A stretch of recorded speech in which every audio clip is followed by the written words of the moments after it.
Right, how to add OP BNB coin on SafePal.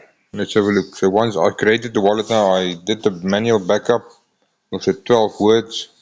Then it brings me to this screen. All of these coins are here. You will not need any of these coins. You can always add them later on if you want to add them. But for people not to get confused between BEP20 and OPBNB, you do the following. You press on manage coins and you remove all of these ones.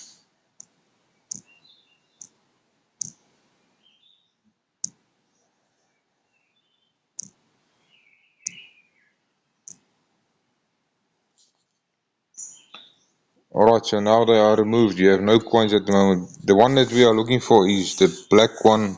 On some apps it's also showing the yellow one. That's where people get confused. So here you add the black one of the black background BNB on the OP BNB blockchain. Right, add coin. Now there you have it.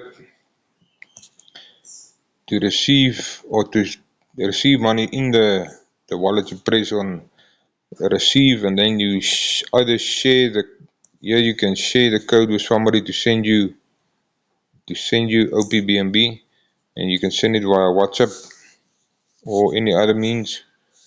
But in this case I'm going to transfer from a different wallet, or you can just copy the address there, but I prefer to share the QR code, then you know it's not making any mistakes. Alright, that is it. Thank you.